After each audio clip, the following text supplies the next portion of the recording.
Nobel একসময় এই শব্দটি অনেকটা শ্রদ্ধার ছিল। প্রকৃতপক্ষে কিন্তু নোবেল শ্রদ্ধারই শব্দ, কিন্তু পৃথিবীতে গেল কয়েক বছরে ভুল কিছু মানুষের হাতে নোবেল পুরস্কার চলে গেছে।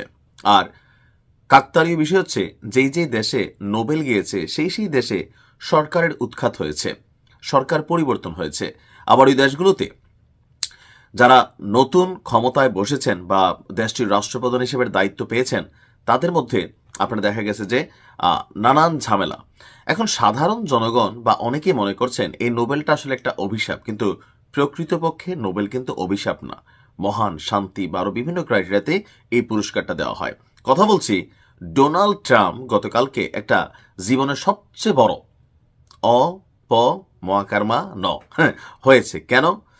ভেনেজুয়েলার যেই প্রেসিডেন্ট নিকোলাস মাদুরো, তাকে তুলে আনার পর সেই দেশটির রাষ্ট্র ক্ষমতায় বসতে চেয়েছিল মাচাদো, যিনি একজন নারী, মাত্র কয়েকদিন আগে নোবেল পাইছেন। পাইয়ে ট্রাম্পকে তিনি অনেক প্রশংসা করেছেন। ইভেন অনেকে ভাবতেছিল ট্রাম্প হয়তো নোবেল পাবে শান্তিতে। এটা নিয়ে আলোচনাও ছিল।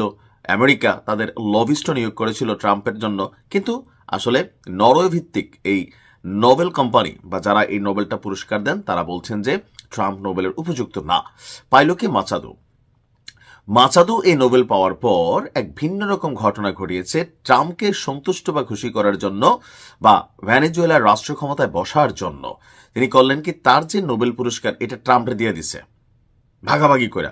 এখন ট্রাম্পও কতটা নির্লজ্জ যে ধরেন এই নোবেলটাকে সে গ্রহণ করছে। সেটা কি কোনো সিস্টেম হয়? আমি আপনাকে একটা উপহার দিলাম, আপনি নিয়ে এই উপহার আরেকজনটা দিলেন, সে কি মনে করতে পারে যে সে আমার কাছ থেকে উপহার পাইছে বা কোম্পানি তাকে দিয়েছে? না। এখন এটার কি সিস্টেম আছে ভাগাভাগির? না ভাই। যখন এই মাচাদু তিনি তার নোবেল ট্রাম্পকে দিয়ে দিলেন, তখন নরওয়ের যে নোবেল প্রতিষ্ঠান তারা ঘোষণা দিল নোবেল পুরস্কার আসলে ভাগাভাগি করে নেওয়ার সুযোগ নাই এবং হস্তান্তর করা যায় না। এই ঘটনা শুনা খেপা গেছে কে? ট্রাম্প। বলতেছে ঠিক আছে, যদি আমি শান্তিতে নোবেল পুরস্কার নাই পাই, তাহলে আমি আর শান্তি নিয়ে ভাববো না। কি করবো তাহলে? পৃথিবীতে অশান্তি তৈরি করব। অলরেডি তো করছে ক্ষমতায় আসার পরে। এখন কি তৃতীয় বিশ্বযুদ্ধ ঘটবে? পশ্চিমা বিশ্বে নোবেল পুরস্কার নিয়ে যা তোলপাড় হচ্ছে মাচাদু আর ট্রাম্পের এই খেলায়, মানুষ বিরক্ত। তবে ট্রাম্প বলতেছে আমার কাছ থেকে শান্তি আর আমি দিব না, এখন খেলা হবে। তো খেলার প্রথম অংশটাই হবে গ্রিনল্যান্ড। আর গ্রিনল্যান্ডে হাত দিলে তারপরে দেখবেন যে কিভাবে তৃতীয় বিশ্বযুদ্ধ শুরু হয়ে যায়। আর ট্রাম্পের রাগ গুসা সম্পর্কে যারাই জানেন বুঝতেই পারছেন কি ঘটতে যাচ্ছে। নোবেল ফাউন্ডেশন তারা বলছেন নোবেল পুরস্কার কোনোভাবেই প্রতীকী অর্থেও অন্য কারো কাছে হস্তান্তর বা ভাগ করা যায় না। তারা বলছেন যে পুরস্কারটি যার নামে দেওয়া হয় সেটি কেবল তার জন্যই প্রযোজ্য।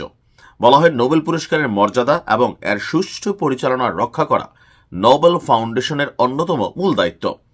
আলফ্রেড নোবেলের উইল এবং সেখানে নির্ধারিত শর্তাবলীর অনুসারেই তাকে পুরস্কার দেওয়া হয়। মানব জাতির সর্বোচ্চ কল্যাণে অবদান রেখেছেন তাদেরই নোবেল পুরস্কার দেওয়া হবে। তবে নোবেল কমিটি কি সবসময় সঠিক মানুষের হাতে দেয়? ওই যে বললাম না, আপনি দেখেন যে মিয়ানমারে অং সান সুচি নোবেল পাইলেন, মিয়ানমারের রাষ্ট্র ক্ষমতা বদলাই গেল। তারপর হচ্ছে আমাদের বাংলাদেশে ডক্টর মোহাম্মদ ইউনূস নোবেল পাইলেন, কিন্তু সবচেয়ে বিতর্কিত এই মুহূর্তে তিনি বা বাংলাদেশের রাষ্ট্র ক্ষমতা পরিবর্তন হইল। মাসাদু নোবেল পাইল, ঘটনা ঘটে গেল। আফগানিস্তানে ইউসুফ কারজাই মালালা নাকি নোবেল পাইল, ঘটনা ঘটে গেল। অর্থাৎ সাম্প্রতিক সময়ে এই নোবেল পৃথিবীর বিভিন্ন জায়গায় অনেকটা প্রশ্নবোধক, কিন্তু বাস্তবিক অর্থে যারা নোবেল পান তারা তাদের বিশেষ কর্ম দ্বারা, কৃতিত্ব দ্বারা অবশ্যই কিছু না কিছু কল্যাণকর কাজ করে থাকেন, যেখান থেকে নোবেল কমিটি বাছাই করে যাচাই করে তাদেরকে নোবেল দেয়। পুরস্কারটা ঠিক আছে। এখন যে কোনো জায়গায় একটা মানুষ তো দুধের দোয়া তুলসী পাতা না, ভালো মন্দ সব দিক আছে।